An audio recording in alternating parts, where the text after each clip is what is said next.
Fellow card hoarders, welcome back. Before we take a look at my Esper aggro deck, real quick, do check out the community tab to vote on our upcoming live stream to celebrate 3 years on YouTube. Let me know what you would like to see. Hope to see you all there, and let's get into today's video.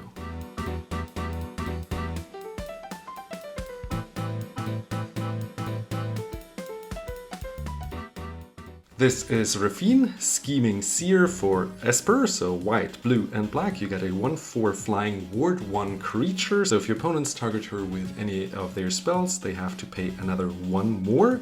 And whenever you attack, which is the important part, target attacking creature, it doesn't have to be your commander, it will be your commander quite often, connives. So to connive, you draw a card and discard a card and put an equal amount of +1/+1 counters onto any creature. So you connive X equal to the amount of attacking creatures. So you attack with 3, you draw 3 cards and discard 3 cards and put 3 +1/+1 counters onto one creature, maybe your commander. And we're playing an aggro deck. So this deck wants to attack, but is also paired with a madness deck. So we have stuff that wants to be discarded and then we can play it while discarding it, which is quite powerful. So I split the deck into different categories. We have a lands pile, we have a ramp pile, a removal pile, a card draw pile, the madness pile, a discard enabler pile, so discard outlets. We have some synergy cards here, as well as protection and some tutors and recursion. And let's start out with the ramp. So you see why I put in Jeweled Amulet in there. The plan is to play my commander as soon as I can. So being able to play turn 2 would be perfect. We're playing aggro, so we want to get our commander out as fast as possible. And Jeweled Amulet allows exactly that. So if we actually have a dual land turn 1, we can tap it and put 1 counter of either of 1 colors onto the Jeweled Amulet, and next turn it will, for example, let's say produce white, and we have a white-black mana, and then we have the black mana, the second one, and then we play another island and are able to play the commander turn 2. That is the plan. So we are playing several cards that allow that. So let's say again, we play the white-black land and we can play a blood pet. We still got a white source and we play another blue source next turn, which is why blood pet is here. It can also attack, but normally we want to play it very early and be able to cast our commander. Now, don't be scared, this deck will get a little expensive.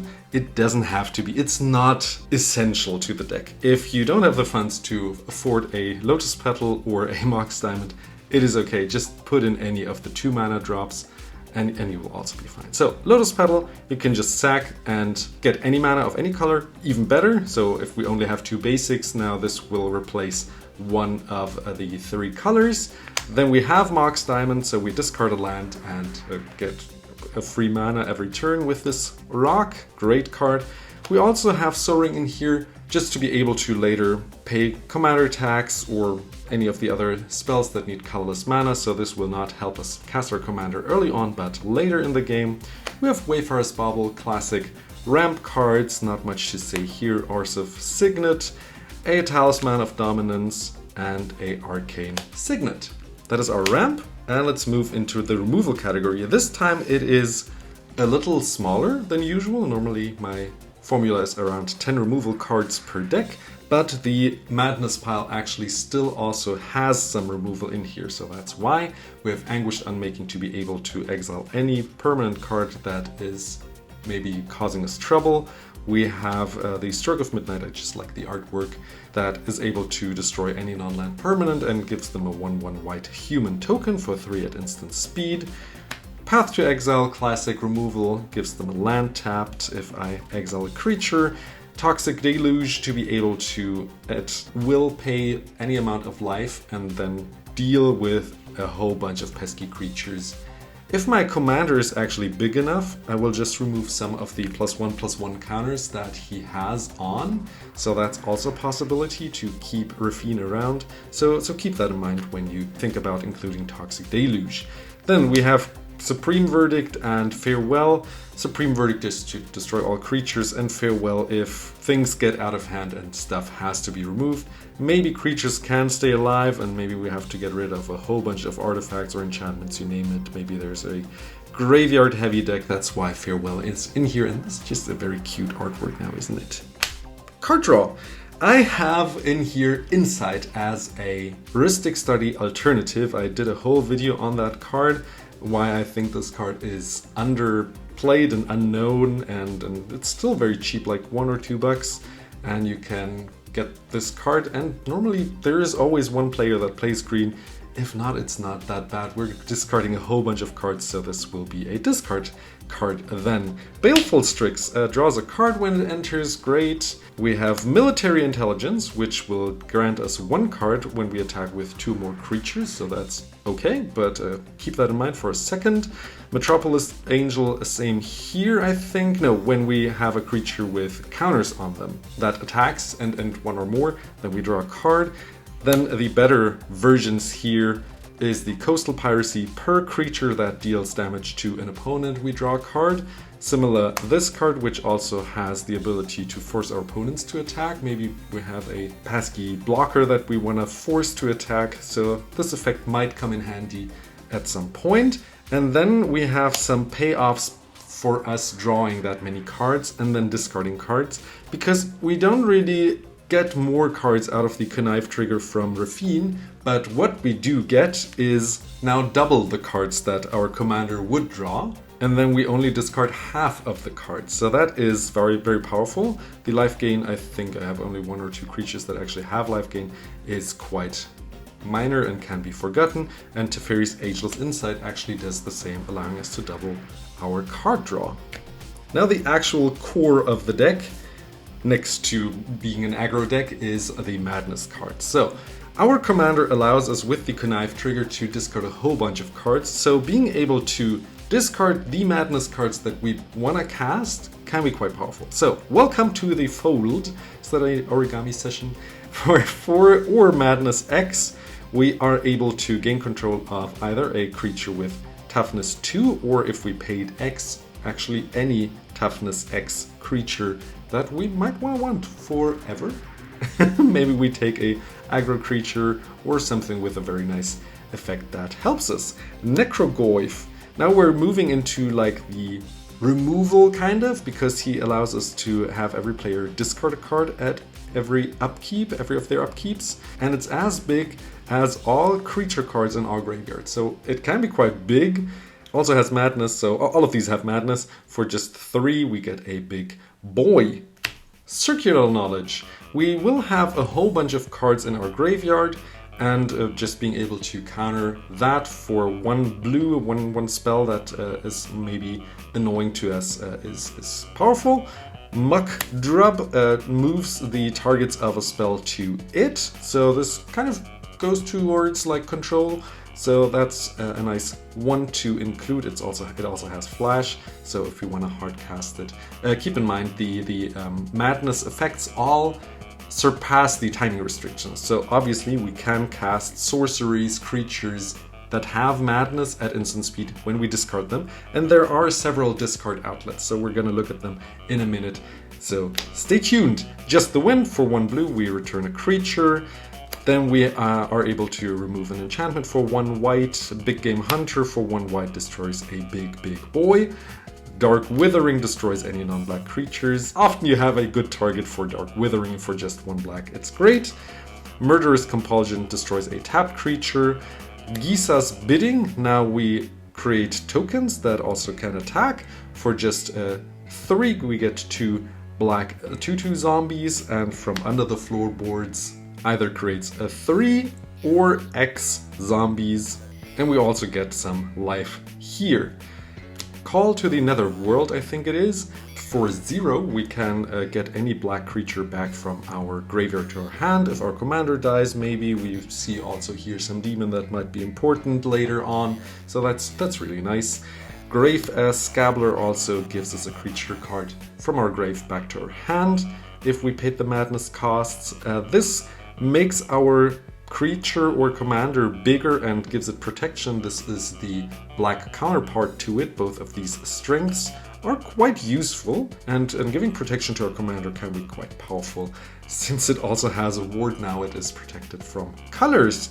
Obsessive Search, we just discard it and draw a new card. The Kitchen Imp is just a cheap flying hasty boy, so really nice in a aggro deck for just 1 mana. And lastly, the Hellmongrel, and this is how we transition perfectly into the discard outlets, because this is also one of them, and also has Madness. So cards that allow us to just at any point discard a card are very powerful in this deck. Of course, while attacking, we have Raffine, but maybe later on at instant speed, let's say for example there is something that needs to be countered, we can just discard this and counter something for 1 blue. You know, this is how we're gonna do it. Tireless Tribe, for one, just a weenie that allows us to discard a card at any point. It gets bigger, good blocker I suppose, but the discard outlet is the important part. This one is another 1 mana 1/1 that gains flying, so I guess evasion great for an aggro deck. Later on it gets bigger, can't block, but discard outlet. Discard outlet gets some life gain, and even bigger if we have threshold, so that's nice addition. Patrol Hound, I don't think I ever used this first strike ability, but hey, there it is. We have Cephalid Ink Shrouder that becomes unblockable and gets Shroud actually, so that's maybe where the name came from. So that's nice. And lastly, the Scourge Familiar, which also goes towards ramp, though it costs 5 to cast, but at any point we get a black mana by discarding. And now that one can be quite powerful at instant speed, getting us a black mana that people won't see coming, you know, because they don't know how many cards we're gonna discard, you know. So, Leisure Shredder, these are the synergy cards, so cards that function really nice with the deck. Ledger Shredder, whenever any player plays their second spell, we also connive, so he gets bigger by itself, filters through our deck, also is a Madness Enabler at that point. We have a Rankle here that is just a good card to include in such a deck. Everyone discards cards, everyone draws cards, loses lives, and kind of also removes by forcing them to sacrifice a creature. We're creating a whole bunch of tokens also with some of these synergy cards, which you're gonna see in a sec, and we can sacrifice those. We have the Key to the City, which allows us to make a creature unblockable, and a turn later we can pay 2 to draw a card when it untaps. This one is actually kind of a win con in this deck, Psychosis Crawler. We're gonna draw a whole bunch of cards as you've seen with the card draw doublers, and if we have a whole bunch of creatures that attack, we're gonna connive really hard, and we're gonna drain our opponents with the Crawler quite a bit. Monument to Endurance is a new inclusion in this deck. I've had this deck for quite a while now. Haven't showed it to the channel though, and I included this card in here as well, because whenever we discard, we can actually once per turn either draw a card and or get a treasure token and or have them lose 3 life. So we want to use that every turn actually, because it's really good. At least the very first ability, but also ramping is really nice. The last ability is kind of not that strong. Currency Converter. We can now exile cards that we discard, so okay, maybe not the Madness cards probably, but if we don't need the Madness cards, those as well. We can draw a card and discard a card for just 2, so we loot here, and then we can put a card that we exiled into the Currency Converter into our graveyard. If it is a land, we get a treasure, and if it's a non-land, we get a 2/2 token. Great card to further build out our board. Drakehaven, now that's another token creator. Whenever we discard or cycle, we pay 1 and get a 2/2 Drake. Great card. Feast of Sanity, now every discard also deals 1 damage and we gain 1 life to actually any target, so this can also remove creatures, keep that in mind. Valor, and then we play also Filth and Wonder. All of these have an ability when they are in the grave. So this one, as long as we have a plains, as long as we have a swamp, as long as we have an island and they're in the grave, Valor gains first strike to all of our creatures, Swamp Walk to all of our creatures, very strong, and flying to all of our creatures. There it goes. So all of these 3 are quite powerful in this deck by themselves. I guess Valor the least strong one, and these both give evasion.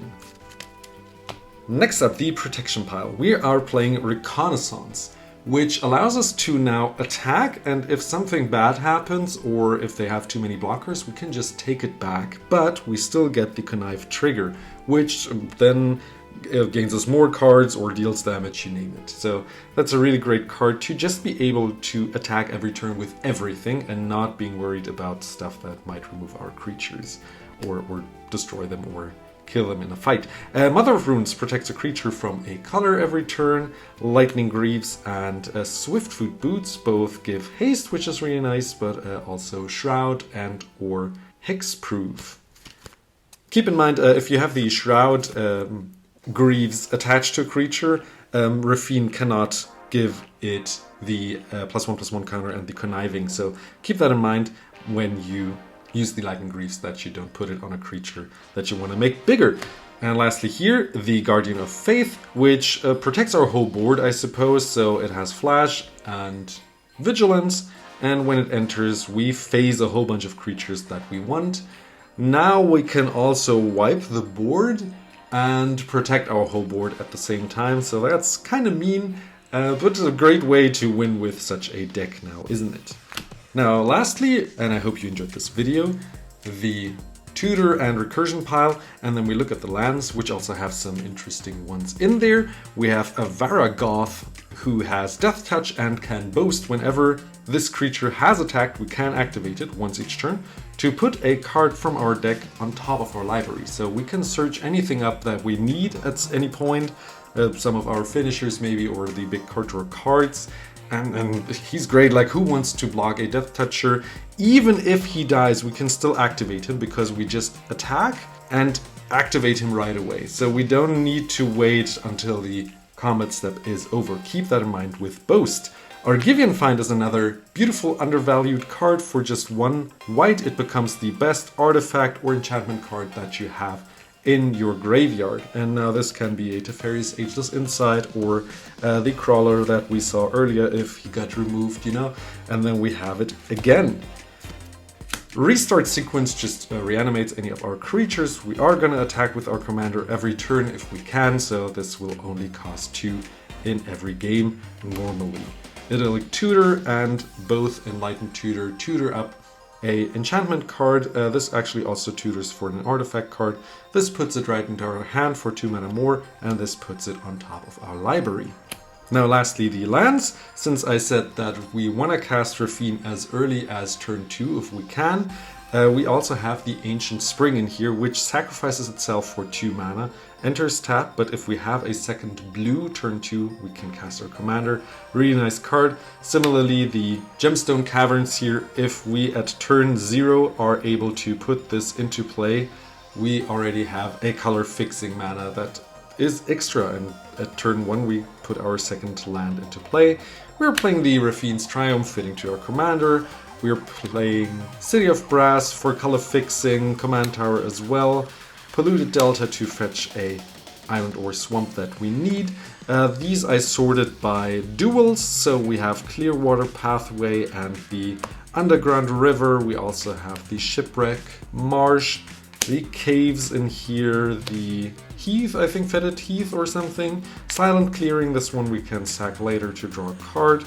Marsh Flats, Outercar Wastes, Prairie Stream and Hingegate Pathway. We play 2 of the 3 channel lands. I had the white one in here for a couple of months, took it out at some point. These 2 are just so much better in my opinion, but you can also put the white one in here if you like.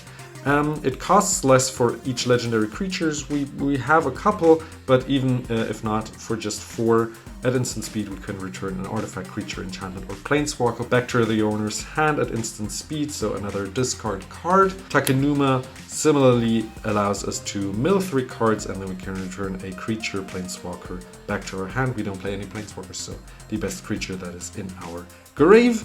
And then lastly, we play 4 planes here, beautiful ones, 4 portal islands, and 5 portal swamps. And now I do want to hear from you. Which cards did I forget to include? Let me know your hot takes on this deck in the comments below. Let me know if you enjoyed this. As always, the deck list is in the description below. Also, remember to look into the community tab to vote on our upcoming live stream, what you want to see. I will post the date very soon in the upcoming weeks to celebrate 3 years on YouTube. Hope to see you there. Support the channel by subscribing and watching another video. I wish you a beautiful day. Stay positive and bye bye.